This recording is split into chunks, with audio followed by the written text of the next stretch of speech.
여러분 안녕하십니까? 금요일 오전 프레스룸 라이브 유한솔입니다. 지난밤 뉴욕과 오늘 아침 서울을 연결해보는 시간, 오늘도 뉴스 라이브로 시작하겠습니다. 뚜렷해진 스태그플레이션 조짐에도요, 3대 지수는 강세로 마감했습니다. 모두 사상 최고치입니다. 다우지수는 617포인트, 1%가 넘게 올랐죠. 46,108에 거래 마감했습니다.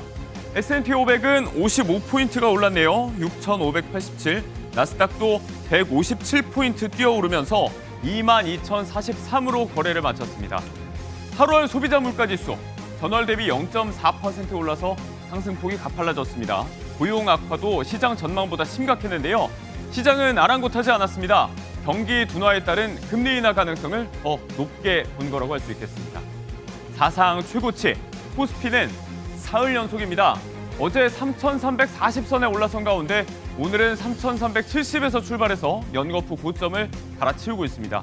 최신 기준 34포인트 오른 3,379고요.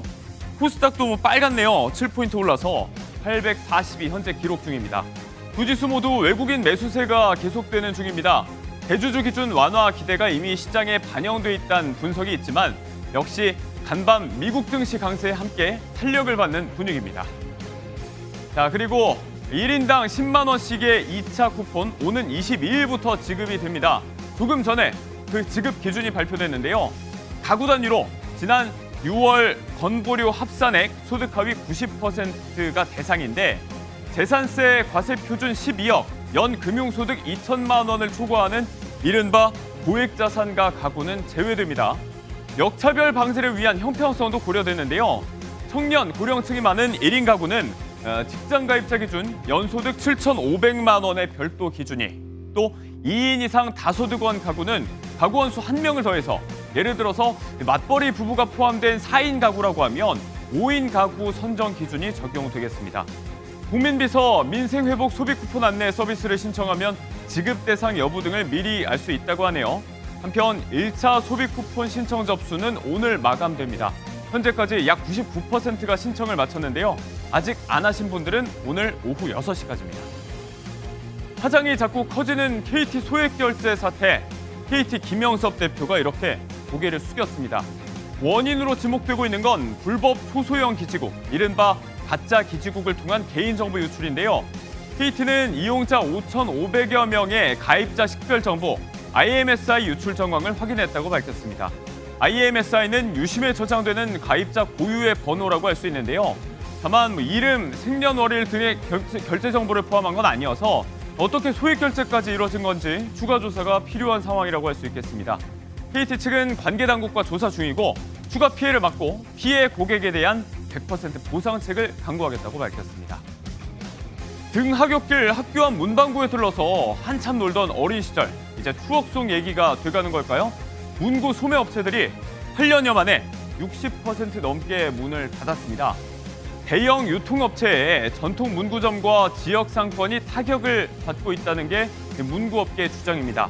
다이소, 쿠팡 등이 내놓는 초저가의 문구류가 일종의 미끼 상품이 되고 소상공인들에겐 감당하기 힘든 가격 경쟁이라는 겁니다.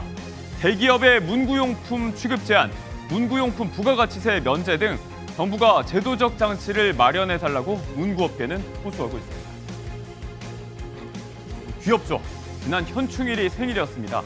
서울대공원의 종보전 노력으로 3년 만에 태어난 새끼 시베리아 호랑이가 내일 생후 100일을 맞습니다.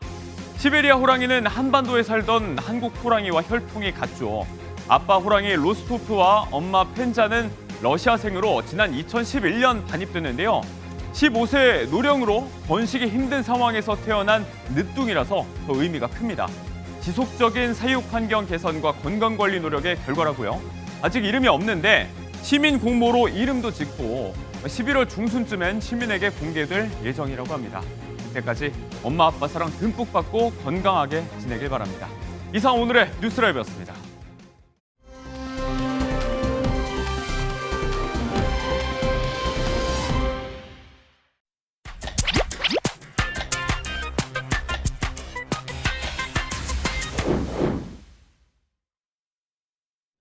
네, 우리 생활에 큰 영향을 미치는 의원님들 직접 찾아가 만나보는 국회 라이브 시간입니다. 오늘은요, 민주당에서 소통 담당하고 계십니다. 원내 소통수석부대표 박상혁 의원 만나러 왔는데요. 바로 들어가시죠. 프로그램 초기부터 좀 섭외 시도를 여러 번 했었는데 워낙 바쁘셔서 삼고초려 만에 오게 됐습니다. 아유, 바로 앉아 계시네요. 네, 안녕하세요. 안녕하십니까. 예, 박상현 의원입니다. 아이고, 네. 저희가 온 걸 환영합니다. 보통은 의원님들 저기 앉아 계시는데, 의원님. 개인이 다 이렇게 앉아서 일하는 모습을 하는데, 실제로, 여기서, 사람들도 만나고, 또, 시민도 보고, 또, 다른 분들하고 얘기도 나누고. 또 저는 요즘 큰 책상에서 공부하는 게 좀 옛날부터 습관이어가지고, 이 자리를 선호합니다. 주로 여기 앉아 계시는군요. 예. 하나만 더 여쭐게요. 저 그림은 뭐예요? 그림이 아니고요. 네. 저희, 아내하고, 노르웨이에 트롤퉁가라고 하는 그런 곳에 가서 찍었던 사진입니다. 저게 사진이, 예. 사진이었구나. 사진입니다. 저기 보면 이제 피오르드에서 아주 천길 만길 낭떠러지거든요. 와, 네. 저기 의원님이세요? 예, 저하고 아내. 사모님하고. 예. 와. 한 7년 됐나요? 와. 됐다 온지. 그래서 뭐 보면 그림도 굉장히 좋고 네. 저희 가운데 한 6시간, 7시간 이렇게 등산해서 갔다 온 저 겁니다. 나중에 다시 여쭤볼게요. 예. 저도 저기 가볼게요. 꼭 가십시오. 알겠습니다. 자, 그렇게 하고, 준비되셨으면 본격적으로 또 예. 라이브 인터뷰 시작하겠습니다. 그렇죠. 네. 가장 먼저 여쭙고 싶은 건 아무래도 어제 대통령 취임 100일 기자회견 있었지 않습니까? 예상 시간보다 훨씬 넘게 굉장히 길게 진행이 됐어요. 의원님이 보시기에 좋았던 점, 아쉬웠던 점 이렇게 한번 나눠 보실 수 있을까요? 예, 대통령 기자회견 어제 국민 여러분께 다 보셨을 것이지만 항상 과거에는 대통령이 기자회견을 하고 나면 네. 그 형식이 어땠는지 또 기자들한테 사전에 질문지를 줬다는 등 또 어떤 특정 언론사에만 발언권을 질문권을 줬다는 등 이런 여러 가지 좀 뒷말이 나왔습니다. 그렇죠. 그런데 이재명 대통령은 취임 후에 갖는 언론과의 만남에서 전혀 그런 지금 뒷말이 없거든요. 네. 정말 형식에 구애됨이 없이 가감 없이 얘기하고 네. 그런 부분을 최대한 공평하게 언론사 발언권을 주기 위해서 노력을 하고 이번은 아니었고 지난번에는 지방 언론사까지도 함께 온라인으로 연결해서 그쵸. 질문하는 기회를 가졌지 않습니까? 네. 저는 그런 모습들이 가장 좀 좋았다. 물론 내용적으로도 여러 가지 본인의 생각들을 아주 국정 철학을 네. 국민들께서 이해하기 쉽도록 하는 그런 모습도 좋지만 일단 형식이 그런 부분을 굉장히 뒷받침해주고 있다는 점이 가장 좋았고요. 네. 또 아쉬웠다라는 점 이런 것보다는 오히려 시간을 좀 더 많이 하면 어떨까 이런 게 오히려 아쉽습니다. 그래서 국민 여러분들이 그런 대통령의 생각을 쉽게 이렇게 편안하게 접할 수 있는 기회가 더 많으면 좋겠다라는 생각을 갖게 됩니다. 오히려 좀 더 많이 못한 게 아쉬웠다. 이런 정도로 저희가 파악해 보겠습니다. 예, 맞습니다. 그럼 제가 한번 질문 드려볼게요. 제가 어제 기자회견 저도 당연히 봤는데, 제가 봤을 때는 이 부분 눈에 띄었거든요. 이제 이재명 정부 출범 당시에 이제 세제 개편안 중 하나로 대주주, 양도소득세를 부과하는 대주주 기준을 기존 50억에서 10억으로 좀 낮추자. 요거 추진하고 있었는데, 어제 기자회견에서 사실상 이제 철회 쪽으로 가닥이 잡혔어요. 이렇게 그래도 정부가 추진하던 아니었는데, 이렇게 철회하게 되는 거에 대해서 어떻게 보시나요? 아시는 것처럼 과거 윤석열 정부 3년 동안 나라에 우리가 지탱하려면 세금의 기반이 있어야 됩니다. 네. 그 세수의 기반에 근거해서 우리가 지출을 하고 튼튼하게 재정을 운영을 해야 되는데 예. 너무 과한 부자 감세 그리고 세원 자체를 굉장히 줄여놔서 우리가 정부가 운영될 수 있는 그런 지금 굉장히 어려운 상황입니다. 그래서 이번에 좀 전에 말씀하셨던 것처럼 대주주의 기준 문제도 단순히 그런 차원이 아니라 우리가 지금 현재 맡고 있는 이런 경제 위기 속에서 국가 재정을 어떻게 다시 튼튼하게 할 건가 이런 차원에서 이제 봐야 될 것이고요. 네. 그런 차원에서 그런 부분도 좀 추진을 했었는데 또 한편에 또 목표가 우리가 코스피 5천이라고 하는 자본시장을 활성화해야 된다는 또 국정 목표도 있거든요. 네. 이런 이 두 가지 과제를 어떻게 조응할 것인가에 대해서 다양한 의견이 분출되었고 그 과정에서 대통령께서는 그렇다면 이게 이로 인해서 얻을 수 있는 실질적인 세수 증대 효과와 비교 역량, 또 자본시장 활성화라는 비교 역량 이런 걸 통해서 현행을 유지하는 것이 타당하겠다라는 쪽으로 이제 결론을 내어가고 있는 것 같아요. 저는 네. 이런 점들이 이재명 대통령 그리고 우리 이재명 정부가 갖고 있는 어떤 실용주의 이런 점을 가장 잘 보일 수 있는 측면이라는 생각이 듭니다. 결국 토론과 공론의 장에서 네. 어떤 것들이 타당한지 국민들도 이해하기 쉽게끔 결정을 나는 모습이다라는 생각이 들고 상당히 바람직하다고 생각합니다. 꼭 뭐 반드시 기존 정책을 계속 밀어붙이는 게 능사는 아니다. 이런 취지로 이해하겠습니다. 왜냐하면 예. 우리가 최상위의 목표가 있고 그렇지 않은 또 과정에서 필요한 어떤 정책들도 있거든요. 네. 그런 것들은 또 얻을 수 있는 수단이 또 다양하게 있다면 우리가 비교 형량을 해서 또 다른 대안들을 찾아가는 게 그것이 가장 중요하겠죠. 네, 알겠습니다. 기자회견 얘기 한 그 정도 해보고요. 이제 또 우리 민주당에서 일하고 있는 일 얘기 좀 한번 해보겠습니다. 어제 제가 이렇게 명명해볼게요. 여야 특검법 합의 번복 사태? 이렇게 명명해보려고 하는데요. 정확하게 하면 협상 결렬이죠. 네, 협상 결렬이겠죠. 근데 어쨌든 그 과정에서 좀 매끄럽지 못했다 보니까 저희가 봤을 때는 왜냐, 정청래 대표랑 김병기 원내대표 간의 어떤 갈등도 좀 표출이 됐었어요. 저희 기자들한테. 요런 부분 지금 일단 일단락되긴 했지만 원내 수석 부대표이시기도 하잖아요. 이런 당 지도부와 원내 지도부 간의 어떤 갈등이라고 해야 할 수 있을지 모르겠지만 이런 잡음 이런 거 어떻게 보시는지요? 당에는 여러 가지 다양한 의견들이 있습니다. 그리고 또 여야가 대화와 협상을 하다 보면 어느 정도 일정 정도 잠정적인 의견을 같이 하더라도 또 그것을 최종적으로는 지도부 또 그리고 의총을 통해서 추인받고 하는 것이 과거의 과정이었고 지금도 그렇습니다. 그건 여야 상관없이 똑같이 그렇게 진행이 되는데 저는 그런 과정 속에서 조금 내용들이 조금 알려진 측면이 있고 그래서 우리 당 지도부하고 쭉 협의를 하면서 이것이 다른 또 제안을 드렸고 했더니 국민의힘에서는 받아들일 수가 없어서 그것이 최종적으로 결렬되는 과정이었고 예. 마지막으로는 의총에서 그런 내용들을 설명을 하고 또 법안에 대해서 조금 더 구체화하고 현재 어제 통과된 법안 원래 나왔던 우리 법사위 법안보다는 조금 더 구체화하고 명료하자라는 게 다수 전체 국회의원들의 생각이어서 그렇게 통과되었던 것이 어제 이제 과정들이었거든요. 그렇죠. 저는 그런 과정 속에서 중요한 거는 그런 이견이 있고 또 있을 때 중요한 부분이 뭐냐면 그것을 어떻게 잘 해결하느냐 이런 좀 측면이라고 생각합니다. 저는 어제도 우리 더불어민주당이 갖고 있는 그런 힘들을 느낄 수 있었던 게 마지막에 의원총회에서 그렇게 설명을 듣고 다들 이해하시고 법안도 필요한 부분은 개정 수정을 내고 이런 부분들 우리 민주당이 갖고 있는 좀 저력을 잘 보였다는 생각이 들고요. 앞으로도 혹시 지금도 그런 부분에 이견이 있다면 계속 토론하고 또 서로 간에 대화를 해서 해결을 하는 것, 그렇게 하자는 게 오늘 또 아침에 회의하면서도 그렇게 의견들을 모았거든요. 네. 지켜봐 주시면 될 것 같습니다. 그래도 소통을 담당하시는 분이다 보니까 최초의 소통에서 어떤 좀 착오가 이렇게 있을 수 있는 부분이 왜냐하면 있는지, 이제 얘기를 대화를 하다 보면 예. 우리는 전제되어 있는 부분들, 기본적인 것은이라고 생각하는 부분들은 강조를 하지 않는 경우도 많잖아요. 오히려 쟁점이 되는 부분을 강조를 하고 이러다 보면 서로 간의 생각이 좀 달라질 수도 있거든요. 네. 그래서 발생할 수 있는 커뮤니케이션의 문제라고 생각이 들고요.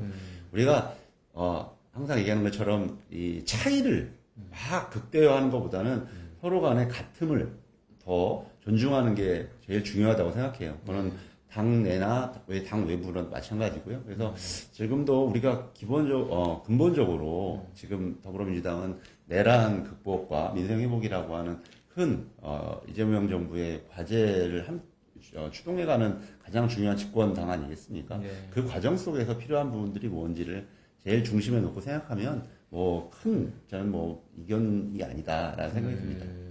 알겠습니다. 그 정도로 받아들이겠습니다. 이웃당 얘기도 한번 해볼까요? 자, 조국혁신당이 정말 진통의 진통 끝에 결국 비대위가 이제 만들어졌습니다. 다시 돌고 돌아서 이제 조국 전 대표가 비대위원장으로 이제 추대가 됐는데, 지금 조국혁신당 향후 행보를 혹시 좀 전망해 보실 수 있을까요? 오히려 네. 가까운 당 이야기하는 게 더 어려운데요. 국민의힘은 막 우리가 공격할 수 있는데 또 그래도- 조국혁신당은 지난 네. 내란을 극복하는 과정에서 함께하고 있는 그러니까요. 정당이어서 뭐 얘기하기는 좀 항상 부담스럽습니다. 그런 질문들이 나오면. 네. 근데 이제 저는 이렇게 말씀드려요. 조국 이제 비대위원장이시죠. 비대위원장도 어쨌든 과정을 통해서 사면이 되고 복권이 됐기 때문에 본격적인 정치 활동을 이제 시작을 하시게 됐습니다. 네. 그 과정 속에서 여러 가지 또 한편으로 전 검증받는 부분들도 충분히 국민들로부터 이야기 듣는 부분도 있는 거라고 생각이 들거든요. 그렇기 때문에 본인이 처해 있는 여러 가지 그런 부분에 대해서 또 당내의 그런 사안들에 대해서 좀 리더십을 잘 발휘해 주시기를 기대하고 지금의 뭐 남의 우리 또 다른 정당에 대해서 하나하나 제가 뭐 멘트하기는 네. 좀 어려울 것 같아요. 알겠습니다. 제가 조금 더 여쭙고 싶은 게 있었지만 그 정도로 하겠습니다. 이거는 그러면 네.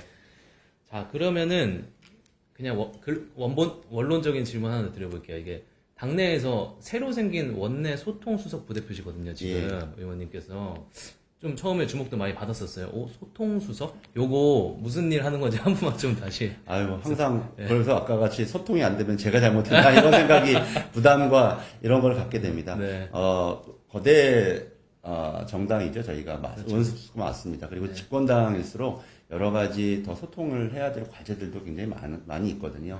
그런 점들을 잘 하고 필요성이 있어서 신설한 직이어서 의원님들과 조금 더 긴밀하게 소통을 하고 그 안에서 내용도 설명을 하고 왜냐하면 이게 집권 여당에서 활동하다 보면 과거에도 정확하게 지금 당내 상황이라든지 또 중요한 입법 과제라 이런 부분들을 하나하나 좀 설명 듣고 해설을 좀 하기를 원하는데 그렇지 못할 때가 굉장히 많아요. 또 한편으로는 소통을 해야 되는 당사자가 우리 당 내부도 있지만 그 대통령실과도 또 정부하고도 여러 가지 필요성 있는 소통을 해야 되잖아요. 예. 그러다 보면 오히려 당 내부의 의원님들이 약간은 소외되는 경우가 많습니다. 그런 부분들을 좀 극복하려고 만들어진 직책이고요. 그래서 앞으로도 지금도 하고 있지만 항상 소통 얘기 나오면 굉장히 제가 오히려 더 부담스러운 그런 측면도 있는데 앞으로도 의원님들께 좀 더 소상히 그런 부분들을 설명도 드리기도 하고 특히 또 언론도 이제 굉장히 과거에 국회에 있던 언론사보다 굉장히 많잖아요. 그래서 그런 부분들도 좀 많이 궁금해하시는 부분들도 더 많아진 것 같아요. 그러다 보니까 그런 부분들도 더 많이 좀 자주 설명할 수 있는 그렇게 활동하도록 하겠습니다. 어떻게 보면 기자들의 대변인이 있다면 또 뭔가 의원들의 대변인 같은 그런 느낌이 네, 그런 것들도 있고요. 또 지금 뭐 대변인단이 많아지기도 했지만 한편으로는 다 거기에서 커버하지 못하는 부분들도 있거든요. 그래서 그런 부분들도 저희들이 언제 질문 주시면 그런 부분들 잘 설명드리도록 하겠습니다. 혹시 그러면 의원님들의 평은 좀 어떠신가요? 아유, 제가 제 이야기는 어떻게 하겠습니까? 알겠습니다. 뭐 다른 의원님들 방에 갔을 때 물어보시죠. 그건 다음번에 여쭙겠습니다. 네. 그렇고 그럼 요 질문도 드리겠습니다. 아직은 좀 먼 얘기일 수도 있는데 내년이지만 지방선거 열기가 제가 현장에서 느끼는 게 다른 때보다 좀 더 뜨겁다고 느껴지거든요.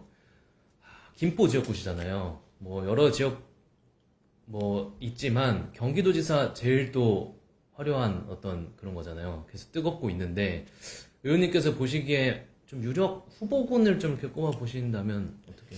우리가 저희 민주당이 2022년 지방선거 때 결과가 좋지 않았습니다. 그래서 지금 대부분의 경기도만 해도 우리 지사는 민주당이시지만 기초단체장은 국민의힘이 많아요. 그래서 그 지역에도 좀 전에 이제 광역을 물어보셨지만 기초단체장도 굉장히 지금 열심히 해보시겠다라는 분들이 많이 각 지역에 있고요.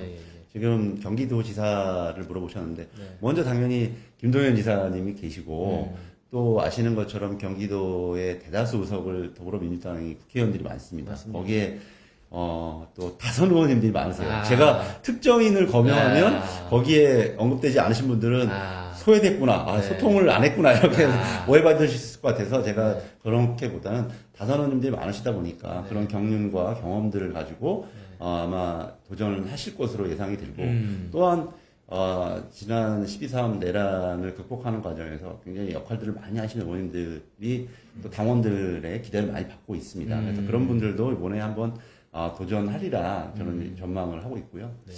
저도 생각을 해봐야 되나? 이렇게 의원님, 네. 예, 이런 여러 의원님들이 계시다 이런 취지의 말씀드리겠습니다. 의원님 나오시면 제가 진짜 응원할게요. 아이고 경기도 사시나요?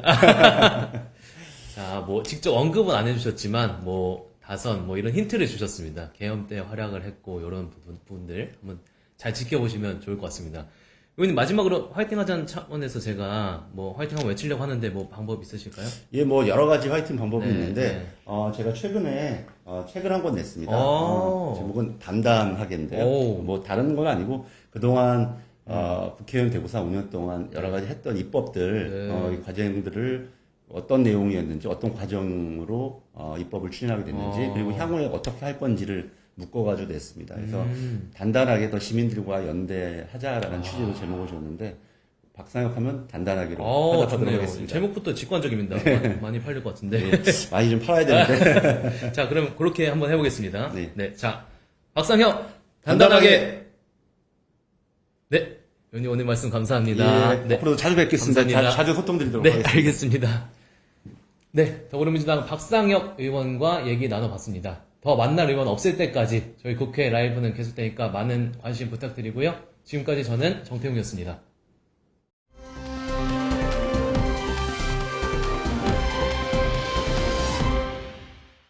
네, 이번엔 경제 라이브입니다. 경제 뉴스들 깊지만 쉽게 전해드리겠습니다. 오늘은 강민욱 고려대 경제학과 교수, 정철진 경제평론가 함께하십니다. 어서 오세요. 안녕하세요. 안녕하십니까. 미국에서 일하다 구금됐던 우리 국민 300여 명이 풀려났습니다. 그리고 오늘 오후 3시쯤 인천공항에 도착할 예정입니다. 우선 새벽 1시쯤, 현지 시각 새벽 1시쯤 미국 구치소에서 풀려난 모습 같이 보시면서 얘기 나누겠습니다. 근데 고단해 보이면서도 좀 밝아 보이는 모습들 보여요. 지금 보시면 평론가님 좀 그러면 다행인 모습이기도 한데요. 수갑은 없고 평상복 차림입니다. 그렇습니다. 전체적으로 우리 한국인이 317명이고요. 중국과 일본인 14명 함께 이번 전세기를 타고 돌아오게 됩니다. 한 명은 약간의 잔류를 선택했다라고 해서 미국에 남아서 아마 이런저런 또 재판이라든가 이걸 보게 될 것 같은데요. 앞서 사진을 보셨지만은 트럼프 대통령 또 이재명 대통령 모두의 이제 의견대로 원래는 케이블 타이라든가 수갑을 차야 됐었는데 그런 것들은 전혀 보이지 않았었고요. 네. 의상을 보더라도 평상복 차림이었습니다. 그리고 이제 거기에 있었던 취재 기자단들의 전원에 따르면은 대부분들의 이제 표정은 좀 밝았다. 또 이렇게 전언하고 있고 몇몇 손도 분들은 흔들어 손도 보이는 흔들었고 또 보였어요. 울컥하면서 약간 눈물 어린 눈물도 보였던 그런 분들도 계셨다라고 여러 하고 생각이 많겠죠. 예, 나오면서. 전반적인 건강 상태나 이런 거에서 특별하게 문제 있는 분은 없었다라는 이제 전언들이 속속 나오고 있고요. 네. 구금이 6일 반, 이 7일 동안 있었던 겁니다. 그래서 아마 당국에서도 건강 문제에 굉장히 좀 신경을 썼다라는 전언도 함께 전해지고 네. 있습니다. 지금 네. 화면 보시면은 저 버스예요. 그러니까 미국 연방 정부 표시가 붙은 호송 버스가 아니고 민간 버스입니다. 네. 이게 한 8대 정도가 왔다고 해요. 그렇습니다. 아마 저 자체도 다 그러니까 우리 비용으로 우리 민간 버스를 이용하게 된 것이고요. 널리 알려져 있지만은 전체적인 저 수송 작전에는 10억 원 이상의 비용이 들게 되는데 이 비용은 LG 에너지 솔루션 쪽에서 전체적으로 다 부담을 하기로 결정이 났다라고 보시면 될 것 같습니다. 차를 타자마자 약간 눈 감는 모습도 좀 보였다고 하고 고단함이 어느 정도였는지 좀 짐작을 할 수 있지 않았나 싶습니다. 버스 안에도 뭐 긴 차량 시간을 타야 되기 때문에 먹을 간식이랑 음료도 준비돼 있었다고 합니다. 이게 6시간 정도 여기서 나와서 달려서 그리고 애틀랜타 공항을 도착을 하는 건데요.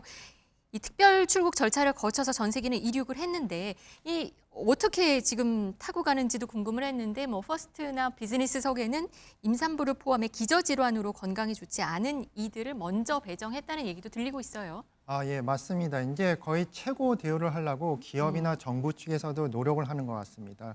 일단 이 사건을 보면 이 노동자 기술자들은 최대 피해자입니다. 그리고 어떻게 희생양이라 볼 수 있는데 이거에 대해서 잘못을 따지면 이 잘못을 한 주체는 미국 정부 첫 번째, 그리고 한국 정부, 그리고 기업인데 그 노동자 기술자들은 이제 100% 이제 희생자들이라고 볼 수가 있는 것입니다. 이들이 이제 6일 동안 구금이 되면서 각종 모멸감도 느꼈을 것이고 또한 그 중에서 건강이 안 좋으신 분들은 상당히 어려움을 겪었는데 이거에 대해서 우리나라 정부나 기업이 최고 보상을 해줘야 된다는 이런 생각은 올바른 것 같습니다. 네. 그래서 임산부나 아픈 사람들 같은 경우는 비즈니스석을 주고 또 전 세계에서도 이 사람들의 최대한 편의를 보장을 하기 위해서 음식 네. 같은 것도 제공한 거를 보는데 음.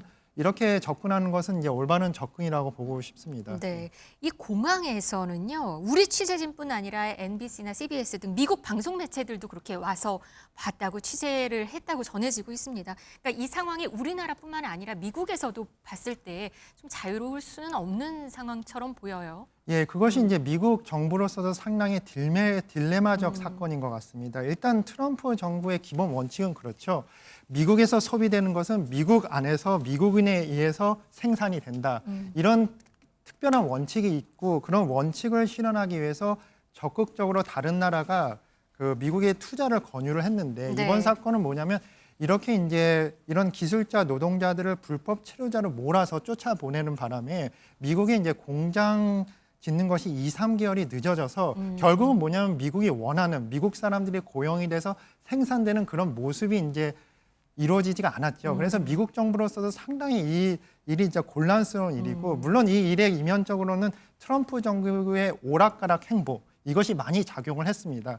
대원칙은 있지만 이걸 실행할 수 있는 능력이 없는 것이죠. 그래서 여러 가지 이런 이해가 충돌하기 때문에 미국 정부나 이런 언론사에서 관심이 많은 것 같습니다. 네. 그리고 앞으로 중요한 것은 뭐냐면 이 일을 통해서 비자 문제를 어떻게 해결할 것이냐. 한국처럼 고도의 기술자나 노동자가 보유한 사람들이 미국에서 건설 노동자로 일을 했을 때는 비자 문제를 어떻게 할 것인가를 또 논의할 수 있는 그런 계기가 된 것 같습니다. 숙제로 남았습니다. 그럼 여기에서 미국 조지아주 현지 한번 연결해 보도록 하겠습니다. 한인 기업들로 구성된 조지아주 서베너 경제인협회 비비안 리 회장 연결돼 있습니다. 안녕하십니까, 회장님?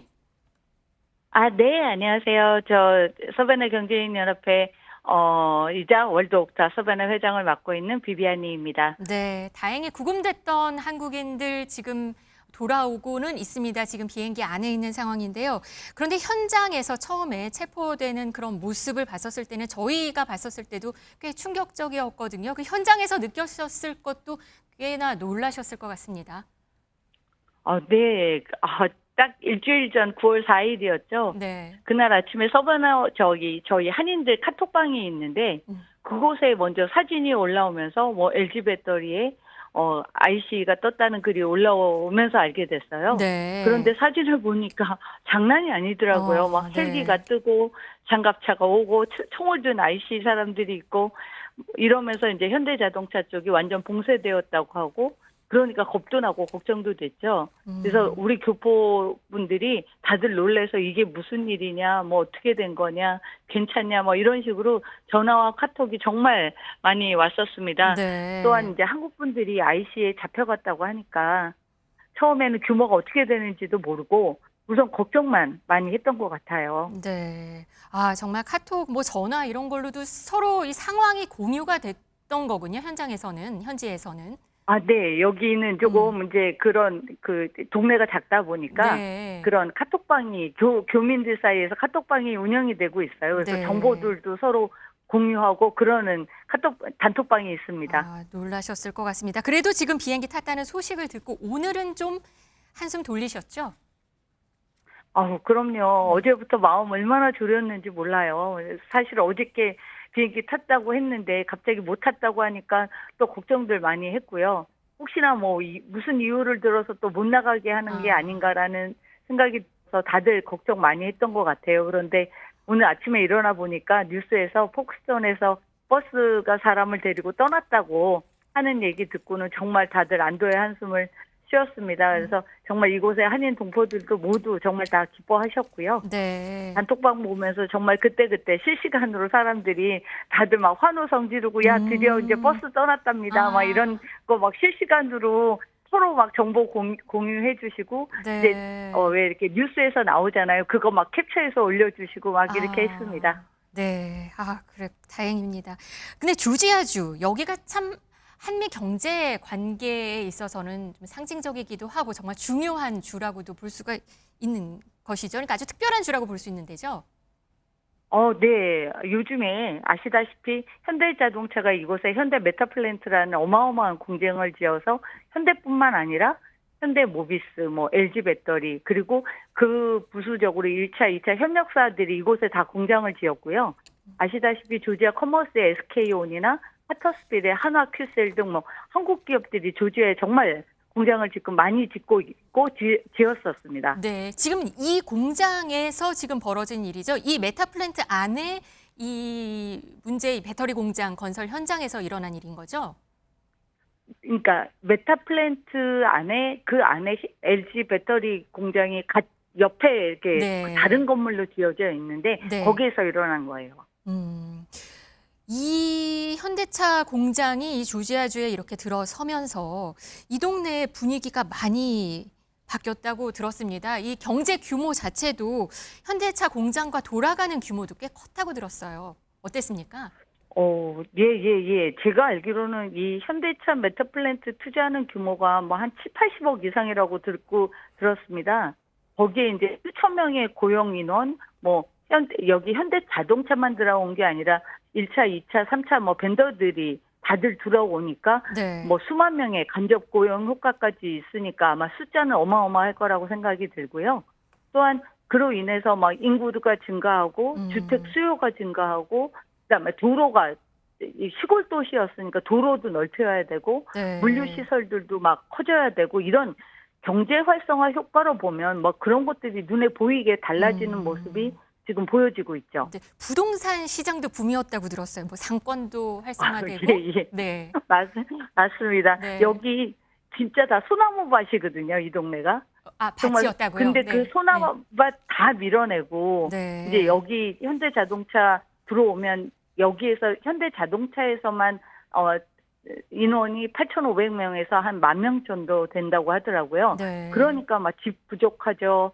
그러니까 막 여기저기 다 땅 밀어가지고 집 짓느냐고 정신이 하나도 없더라고요. 그러니까 건설금 일면서 뭐 이 동네 집값이 한 2배 이상 정말 미국에서 그렇지 않는데 갑자기 2, 3년 내에 미국의 집값이 2배 이상 올랐다고요? 2배로 뛰었어요. 네. 네. 와. 거기에다가 뭐 가게들도 많이 생겼죠. 네. 거기에 또 이제 렌트 가게 자리는 작은데 가게를 하겠다는 사람들은 많아지니까 막 가게 렌트비가 막 천정부지로 올라가서 거의 뉴욕의 맨하탄 정도의 가격인 거예요. 네. 예, 아. 이제 그런 더군다나 이제 현대자동차 공장 지어지다 보니까 뭐 일하시는 분들이 몇천 명씩 지금 들어오시다 보니까 네. 뭐 한밭집 같은 식당도 많이 생기셨고 한밥집이요. 게스트하우스 한밥집 건설할 정말 때 많이 먹는 생겼고.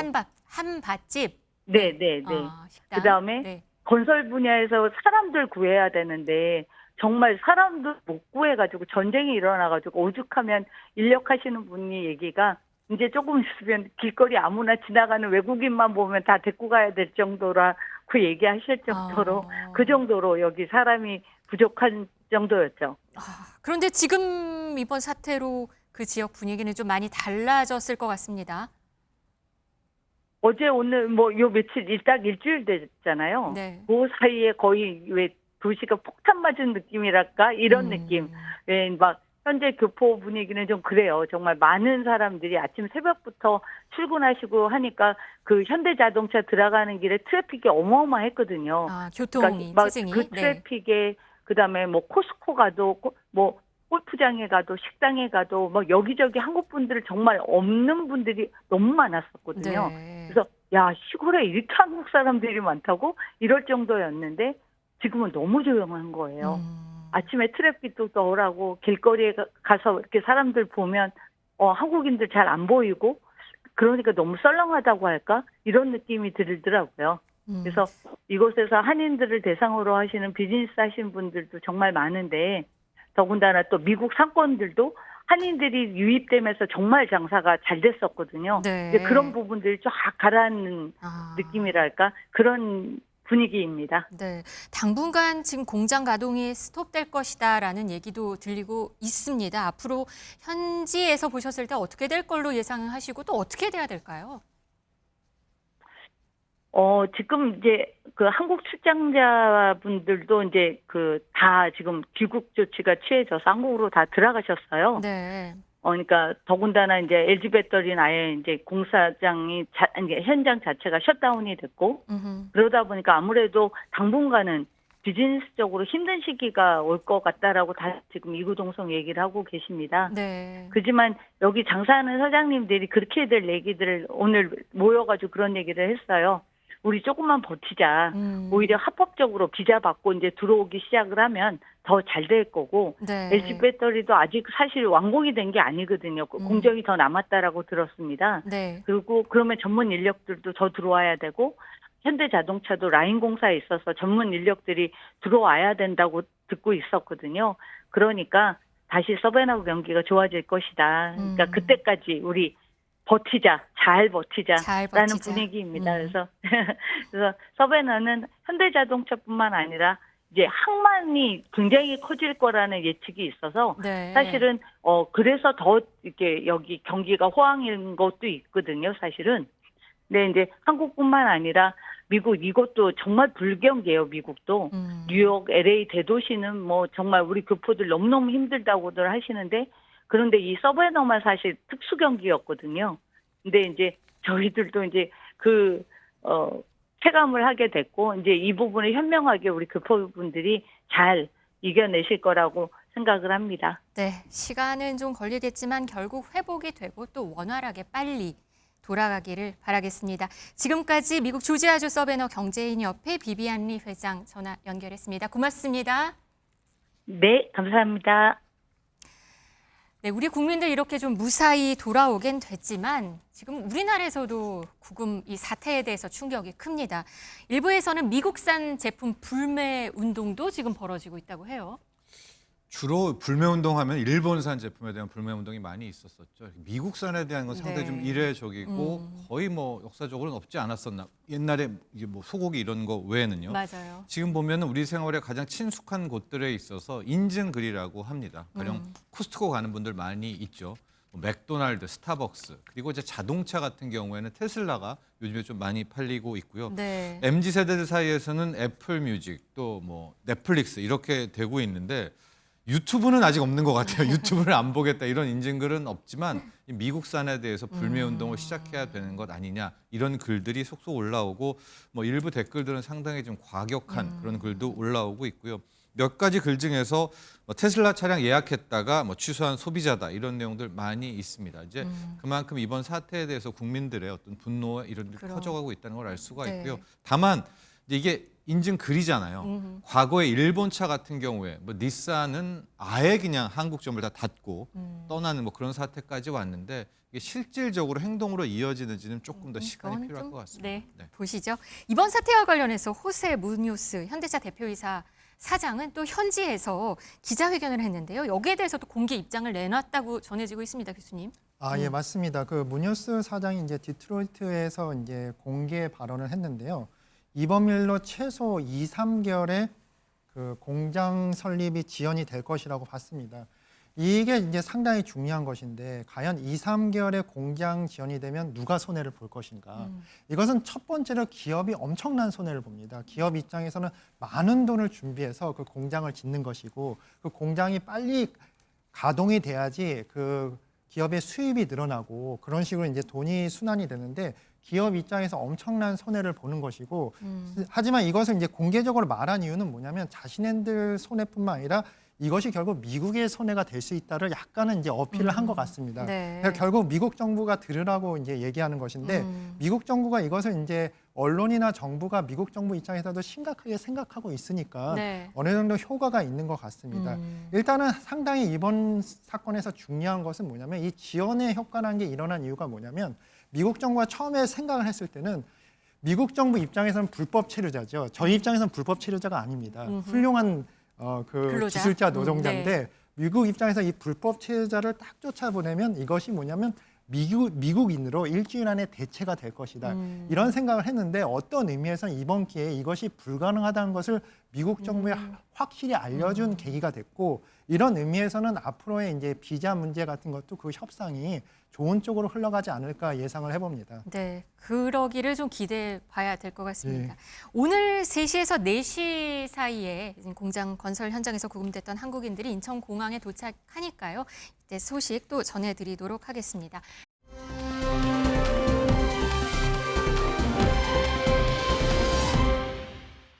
다음 소식 넘어가도록 하겠습니다. 어제 이재명 대통령 취임 100일 기자회견을 했습니다. 여기에서 경제 관련 얘기들도 많이 나왔는데요.